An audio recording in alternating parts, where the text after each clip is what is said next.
So in this video, I'm going to show you this is part 3 of the diagnosis series. In the last 2 videos, I was telling you about how I got diagnosed, the process that led to diagnosis. And in this video, I'm going to read a little bit out to you of the diagnosis reports that I was given.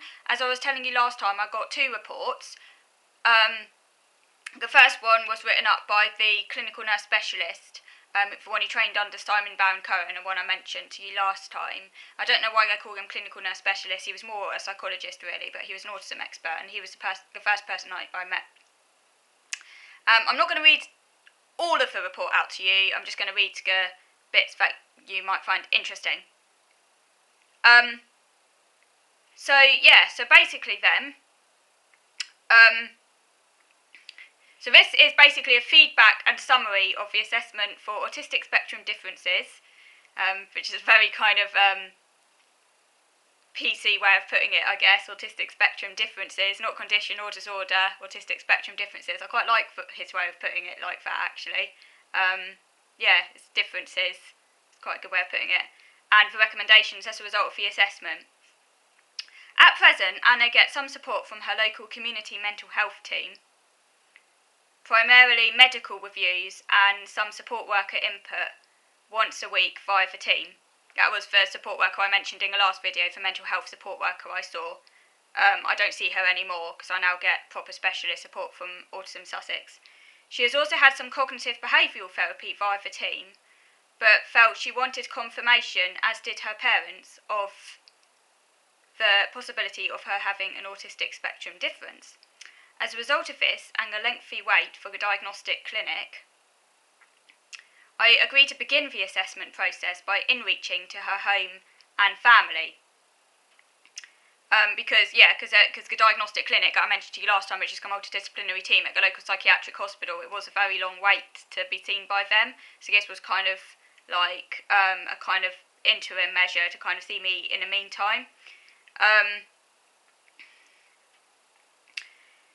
So then he kind of breaks the report down into different sections. Early life experiences, differences in development. Anna recalled, and this was confirmed by her parents, that she struggled at an early age with the hustle and bustle of school in both her primary and secondary education. She found crowds unpleasant. She found the bustle of the playground confusing, and larger social events such as parties very difficult. She also reported some noise sensitivity, and particularly recalled finding firework displays anxiety-provoking, and that the alarm bell at school was distressing.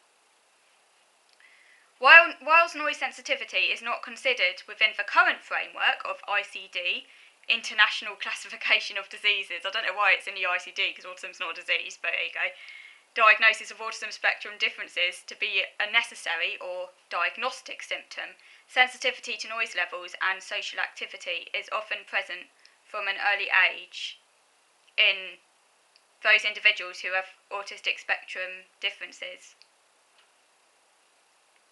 Her educational psychology assessment in school noted some eye contact and interaction difficulties, and it also noted that in her Wechsler intelligence scale tests, there was a notable difference between her assessed verbal IQ and performance IQ, which was as would be expected of an autistic spectrum difference. As I mentioned in the educational psychology report, my verbal IQ was, I think, between 99 and 111, which is high average, but my non-verbal performance IQ was only 58 to 74, which is like a massive discrepancy. It's kind of off the scales, really, in terms of discrepancy. It's like really big. Early cognitive, linguistic and motor development differences. Anna's early language development was relatively normal from her parents' recollection. She babbled at the appropriate age and learned words and sentences at about the expected rate. Perhaps a little slowly from their recollection, but not so delayed that it caused undue concern in of itself. Atypical or high-functioning autistic spectrum differences. It's funny going in by atypical or high-functioning autistic spectrum differences. I don't agree with the term high-functioning. That would take another video in and of itself. But, this is a kind of medical report, and I use this sort of language in reports, high-functioning, low-functioning. tend to he says high functioning autistic spectrum differences tend to have no significant delay in language development, and so Anna's development neatly fits into this. Her parents recall that she was very early in her reading development, but numbers and shapes were slow to develop. Early on, there were difficulties in terms of boundaries and personal space, and that Anna was very sensitive to personal physical contact. They also recall differences in her motor skills in early development, and that she had a habit of walking on her toes, which is often an early indicator of possible autistic differences. Social play development. Anna's early play development fits an autistic spectrum profile. Around 3+ years, her cooperative play was relatively poor for her age. She developed her own games. Typically, her peers that she socialised with were much younger than herself, and she was sometimes disruptive in her nursery placement. Anna was very energetic as a young child and was at times difficult to console when upset, and had prolonged bouts of screaming and long tantrums when she was a young child. And actually, I still do sometimes. Although, actually, no, I haven't for a long while, but when I was a teenager and certainly as a young adult, I still had them. Current presentation. Anna continues to find managing her emotions difficult, and outbursts of distress and anger continue to be difficult within her relationships with others to this day. She struggles with changes in her home and has a need to control her daily routine, which is regular and quite rigid in its nature. She struggles if her routine changes, or she is unable for some reason to complete a piece of her day-to-day routine. She struggles for boundaries with others in her relationships, and also finds that she has difficulties in forming and maintaining friendships. She has a poor social network as a result. She has at times been accused of being rude by others because of her direct communication style and the difficulties that she has in understanding others' emotional and mental states and intentions. With her friendships now, she can struggle in taking an interest in the other person. She presents with social communication and imagination difficulties consistent with an autistic spectrum difference, specifically atypical autism. I don't know what atypical autism is, but there you go. Or higher functioning autism.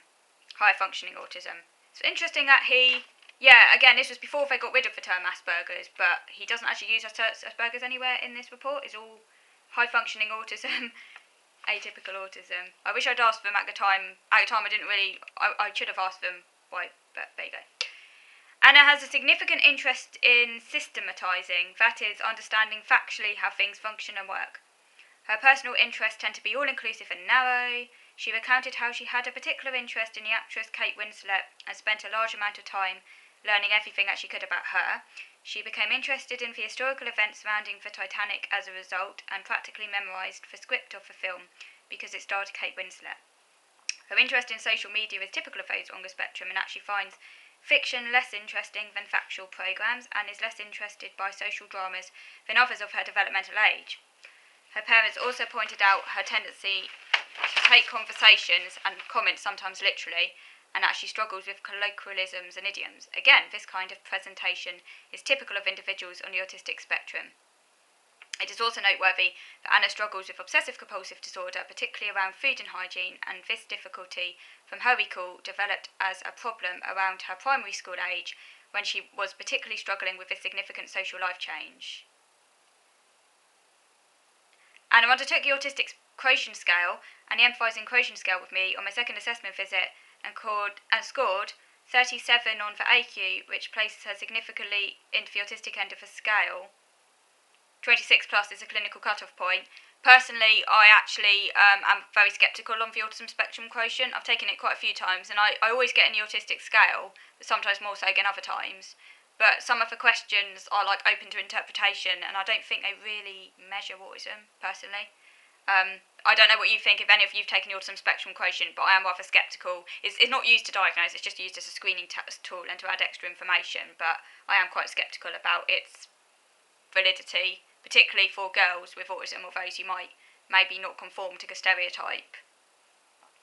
She also scored 8 on the EQ tests. Individuals on the spectrum tend to score 12 or less on this scale, which demonstrates their difficulty with emotional processing and developing empathy with others. As a result of a clinical interview, neuropsychological scale tests, and a developmental history provided by Anna's parents, it seems clear that a diagnosis of atypical autism would fit Anna's presentation and explain the difficulties that she struggles with. I have therefore recommended that she be seen by a diagnostic clinic in order to have this diagnosis confirmed by the team, as she clearly fits the criteria for such a diagnosis. I have also referred Anna to the Sussex Autistic Society for consideration of some specialised outreach support worker input to enhance the work which has so far been undertaken by the local community mental health team. I plan to meet up with Anna again in conjunction with the outreach service to help plan phasing in this support, and hope this will be a useful adjunct to the support that she is presently getting for the CMHT. So that was the report that was done in January 2009, the first report that I had. In the next video, I'm going to read a little bit from the multidisciplinary team, the full assessment report that was written up by the psychiatrist, for your interest as well. So I hope you found this illuminating. Okay, thank you for watching.